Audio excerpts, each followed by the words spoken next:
a massive game coming up in the Premier League this weekend. Newcastle United, third place, against second place Arsenal. Nick Mendola, Arsenal's mindset, with City now top of the league and having that game in hand. I mean, is this the game that really, if they were to drop points at St. James's Park, which is very easily done, then they would kind of wave goodbye to their title hopes? And they're slim right now. Nobody's giving them a chance. But, all it needs is one Man City slip up and they're right back in this, aren't they? So I was very impressed with the way that Arsenal reacted against Chelsea after that disappointing defeat of Man City. And it showed a lot of character. Yeah, and I think we're seeing now, I don't want to say anyone's ever due for a slip up, because I don't think we're seeing Man City slip up with a 1-0 win, but it just shows you how challenging it can be to score goals, even when you're performing really well. So I think I've had it, the projected points pace, as picking up a draw somewhere down the stretch. I just kind of had that in the math. And in Arsenal's case, could they win out? Absolutely. They have nothing else going on. So, there are scenarios here, and I know this is, I'm the Newcastle guy, right? I'm the guy who always wants to build into something. But just like a couple of weeks ago on the last big match they faced with Tottenham, and I hope I'm just as wrong as I was then, I think this is dialed up pretty well for Arsenal to get a win that makes everybody remember how impressive they are and how they've handled themselves for most of the season. Andy, do you agree with that? I mean, because we're looking at Newcastle, they're flying at the moment, trying to secure a top 4 spot as soon as possible, just get it done. Was it 8 wins in their last 9 games? I mean, this is similar to the end of last season when Arsenal went up to Newcastle and lost, and that really dashed their top 4 hopes. Let's see how they progressed and how they've learned, right, this young team. Yeah, for sure. And there's been a lot of learning opportunities this season for Arsenal, opportunities to learn the lessons and then to show what they have learned. And I think, was it you, Joe, said they bounced back well against Chelsea. A young team like that, a team that's not been in a title chase like this before, and then they have 4 games in a row where they just effectively don't turn up. The rest of the season can get away very, very quickly. And so they did well to at least arrest that slide and give themselves an opportunity over the last 4 games. That's something they couldn't do down the stretch last season when they were trying to close out top 4 as well. I'm looking here at the first meeting between these 2 teams because I couldn't remember because it was such a long time ago, back at the beginning of January, if you can believe that. But they played them dead even.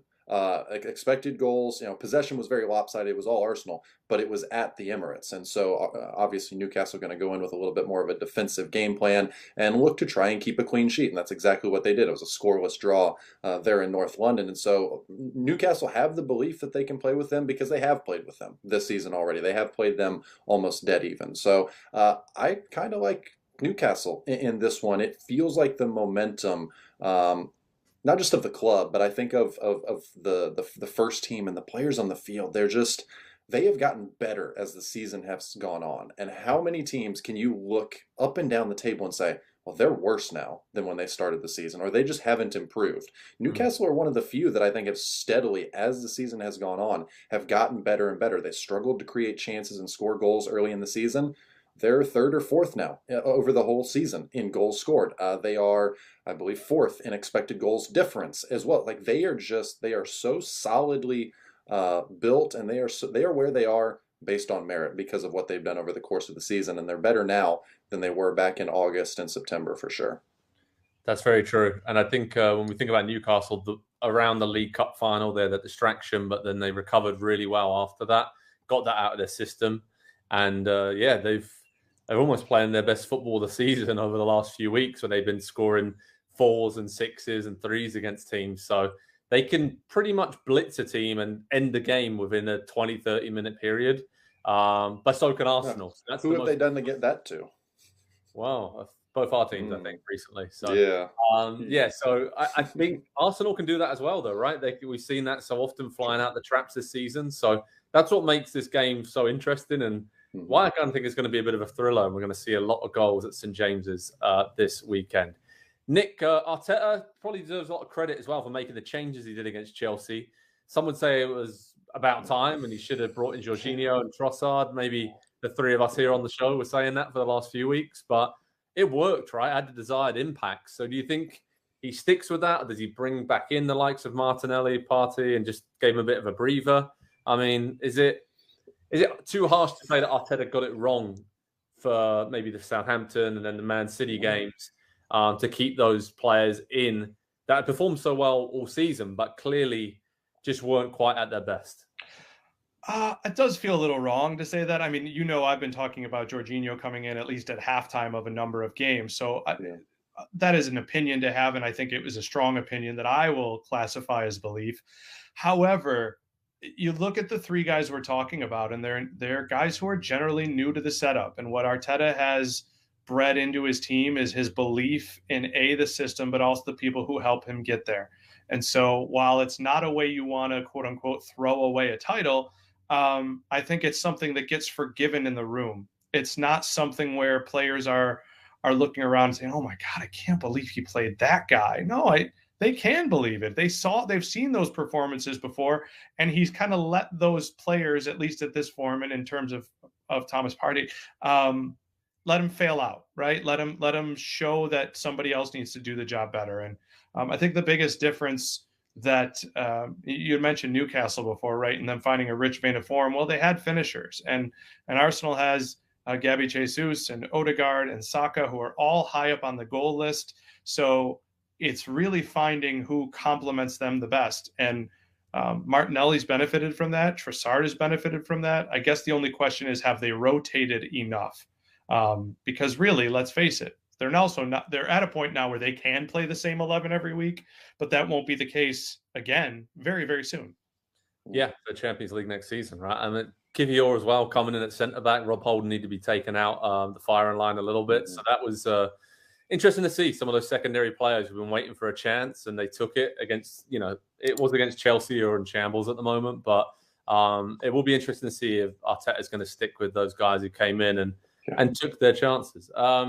Here's an interesting question for you, Andy. Should Newcastle just go for it against Arsenal? Because there's a section of the fan base who want to see the likes of Wilson and Alexander Isak start together.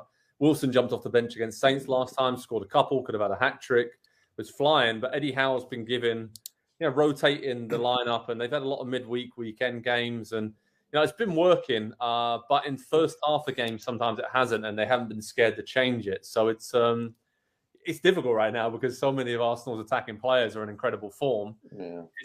It's tough to actually select a starting lineup and to get the balance right, isn't it?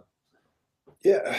A game is 90 minutes, though. I think we need to remember that. If 45 is dead even, if there's not a lot going on, you're setting something up for the second half. And it feels like Newcastle, a very smart Eddie Howe's done obviously a fantastic job this season. The way he has managed game by game and taken it day by day rather than looking at the bigger picture of, we have to get into the top four. We have this money. I have to do this, or I'm going to be out of a job. And just taking those games and managing it in very detailed ways, not micromanaging, but just being very meticulous. It feels like a lot of their games do follow the same kind of plot line. And the plot line usually ends with Newcastle getting 3 points. And so if they're struggling a little bit in first halves and they're grinding teams down and they're making teams work the way that they are, I think that's a big reason for the success that they're having in the second half. And the squad lines up very well. Callum Wilson is obviously a good goal scorer in the Premier League, but he's just a goal scorer. And so you bring on a player like that in the second half after Isak has really put in the work, much more of a complete type player up there forward, and it just seems to work. And so I wouldn't change anything if I'm Eddie Howe, because the formula is so good right now. Aside from that no-show defeat against Aston Villa a couple of weeks ago, they've not lost in almost 3 months. And so this is just, they're as good as anybody in the Premier League right now. And that is not something that I thought at any point this season that we would be saying about Newcastle. Definitely felt like it was a year or two away, and a lot more transfers, a lot more money spent to get to that point. Yeah, no, very impressive the job Eddie Howe's done with largely a group of players already there. Obviously, they've added a few key additions. Bruno, obviously Sven Botman.